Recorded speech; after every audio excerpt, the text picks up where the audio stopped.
inti kehidupan seorang manusia itu terletak pada jiwanya. Di dalam jiwa itu hanya ada dua potensi. Kalau bukan potensi kebaikan, maka lawannya yang menjadi tidak baik. Potensi kebaikan itu disebut takwa. Lawannya yang seringkali dimanfaatkan oleh setan itu disebut fujur namanya. Maka di Quran surat Asy-Syams di ayat 7 sampai 10 itu keduanya ditampilkan. Wa nafsi wa ma sawwaha. Aku bersumpah, kata Allah. Allah itu kalau sudah bersumpah berarti sangat serius. Karena tanpa sumpah pun sudah serius. Ya, jadi kalau Allah sudah berfirman tanpa sumpah pun itu sangat penting. Kalau ada sumpah di dalamnya artinya begitu penting. Nah, saking pentingnya kita mengenali diri kita dan mampu mendalami tentang keadaan jiwa kita supaya tidak sakit jiwanya. Ya, supaya tidak sakit apa?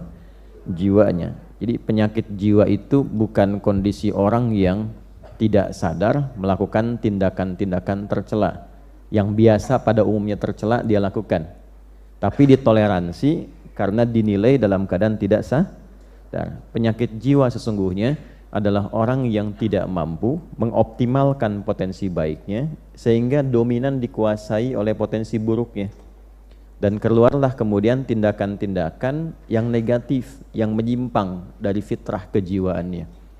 Maka keluar yang buruknya itu didominasi oleh provokasi setan, maka keluarlah misalnya lewat mulut kata-kata yang tidak sepantasnya keluar. Nah, itu sedang sakit jiwa. Ya. Keluar ke tangannya, melakukan tindakan yang tidak semestinya dilakukan. Ya, dia mencuri, dia korupsi, dia mencederai orang. Nah, itu sedang sakit apa? Nah, penampakan jiwanya sakit itu ada, kata para ulama, pada jawarihnya, pada anggota tubuhnya. Ya, karena cara kerjanya dari jiwa itu nanti akan ditembuskan kepada akal. Dari akal itu diteruskan ke seluruh bagian tubuh untuk bersikap. Oke? Nah, sikap yang kita kerjakan melalui anggota tubuh itu gambaran keadaan jiwanya. Ya, jadi kalau misalnya tampil sesuatu yang baik, artinya dominasi yang ada pada jiwanya itu begitu positif. Ya, sebaliknya bila yang keluar itu sesuatu yang tidak baik, ini menandakan ada persoalan serius dalam jiwanya. Itu poinnya. Karena itulah kemudian Allah begitu banyak di dalam Al-Quran membimbing kita. Dan bersyukurlah kita kepada Allah, satu-satunya kitab suci di muka bumi ini yang memberikan bimbingan langsung dan menerangkan secara detail tentang kondisi jiwa, cara bekerjanya seperti apa, cara mengeluarkan potensi baiknya bagaimana, cara mengevaluasinya seperti apa, itu hanya Anda akan temukan dalam Al-Quran. Itulah inti kehidupan kebaikan disebut takwa.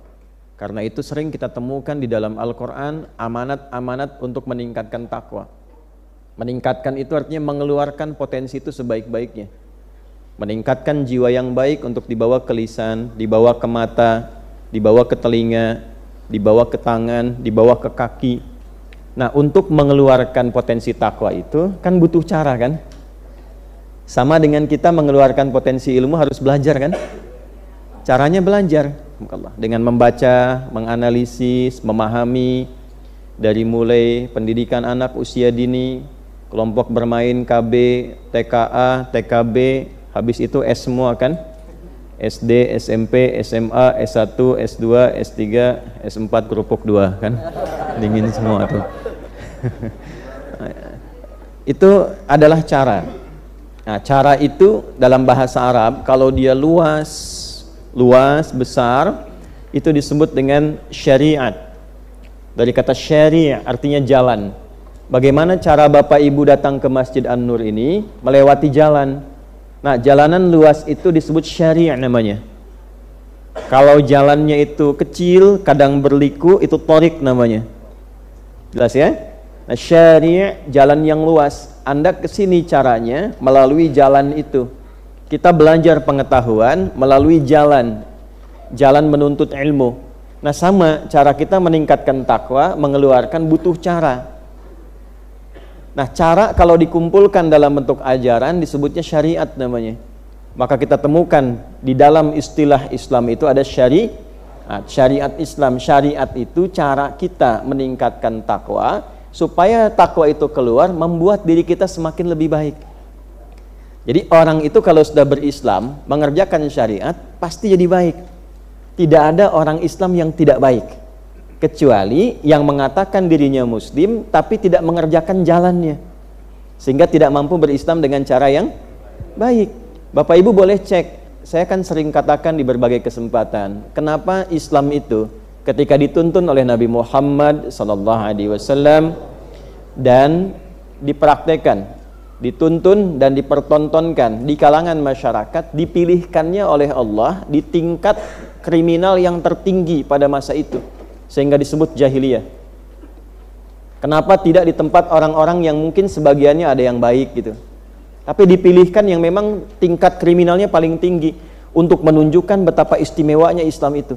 Bisa merubah orang yang tingkat kriminal tertinggi, titik nadir bahasa kerennya itu, yang paling buruk, tiba-tiba bisa berubah, bertransformasi bahasa kininya, menjadi pribadi terbaik yang kebaikannya melintasi zaman. Dikenal sampai sekarang. Padahal belum pernah ketemu. Itu kan? Pernah ketemu Umar nggak? Bukan Umar yang jualan soto itu bukan ya. Umar bin Khattabnya. Belum pernah kan? Ya, tapi kan sampai hari ini kita dapati namanya kan, sampai nama itu diduplikasi, ditiru. Pengen punya nama anak ya, namanya Abu Bakar. Pengen punya nama anak Umar. Ada nggak yang namanya Abu Dzar Al-Ghifari? Ya, padahal Ghifar itu dulu itu adalah kota begal. Ya, jadi semua orang yang suka begal itu di kampung Ghifar. Al-Ghifari itu artinya kampung begal. Ya. Pimpinannya Jundub bin Junadah gitu. Jadi kalau Abu Dzar Al-Ghifari itu asalnya adalah seorang yang berasal dari kota begal. Tapi banyak kan yang pengen pakai nama itu. Karena setelah masuk Islam, tiba-tiba beliau berubah jadi orang baik yang kebaikannya luar biasa dan merubah kampungnya dari kampung begal menjadi kampung terbaik di masanya. Dan itu viral sehingga bangga dengan nama daerahnya. Itu sebabnya kalau orang baik itu jadi begitu baik dan dikenal kebaikannya, maka ada cahaya di kampungnya sehingga warga kampung merasakan cahaya itu dan nama kampungnya pun berubah jadi baik. Nah, demikianlah kemudian kita kalau mampu kita mengeluarkan sifat-sifat kebaikan dalam wujud takwa itu dengan jalan syariat. Apa syariat itu wujudnya? Itu yang kita sebut dengan ibadah. Karena itu dalam sholat ada takwa, dalam puasa ada takwa, dalam umrah haji ada takwa. Dzalikal kitabul la hudal lil. Nah, siapa mutakin orang takwa itu? Ayat 3-nya. Alladzina yu'minuna bil ghaibi wa yuqimunas. Nah, jadi ketika ibu, saya, kita diminta menunaikan sholat bukan ingin memberikan beban, tapi sholat itu akan merubah kita menjadi pribadi yang lebih baik. Itulah sebabnya ketika ada orang bertanya, kenapa saya mesti sholat? Allah langsung jawab, innas sholata tanha 'anil fahsya wal munkar. Sholat itu kalau benar dikerjakan mampu membebaskan pelakunya, orang sholat itu dari dua sumber keburukan, baik fahsya ataupun munkar. Nah, itulah rahasianya kenapa anak baru fase tumbuh berkembang usia 7 tahun yang diajarkan pertama kali sholat. Mengapa? Karena diharapkan anak itu tumbuh menjadi pribadi yang baik di masa depan. Ya ayyuhalladzina amanu kutiba alaikumus kama kutiba alal ladzina min qablikum la'allakum tattaqun. Di dalam puasa ada takwa. Itulah sebabnya kenapa orang puasa cenderung bisa menjadi lebih baik dibandingkan saat dia tidak puasa. Dan ternyata di antara hikmah puasa itu mampu menekan seseorang dari perbuatan maksiat bahkan sifat buruk yang pernah dia kerjakan. Nah, ini kenapa setiap Jumat kita tiap pekan khatib mengingatkan yuk tingkatkan takwa. Maksudnya apa? Coba evaluasi sebanyak apa kebaikan yang sudah dikerjakan selama sepekan ini dengan status yang melekat pada diri kita.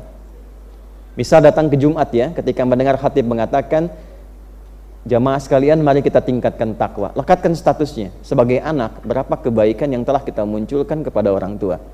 Sebagai suami, berapa kebaikan yang telah dikumpulkan yang mampu diberikan kepada istri? Sebagai ayah, status sosial dan sebagainya. Nah, kumpulkan itu, jangan sampai kita wafat kecuali sedang patuh mengerjakan kebaikan itu. Itu diantara rahasia. Kalau sudah jadi muslim, pasti insya Allah jika Islamnya benar, syariatnya benar, terkumpul kebaikan dalam dirinya, dan kebaikan yang menghasilkan pahala itu disebut dengan hasanah, dan dengan hasanah itulah kita pulang di dunia sampai ke akhirat. Maka doanya, Rabbana atina fid dunya wa fil akhirati wa qina. Nah,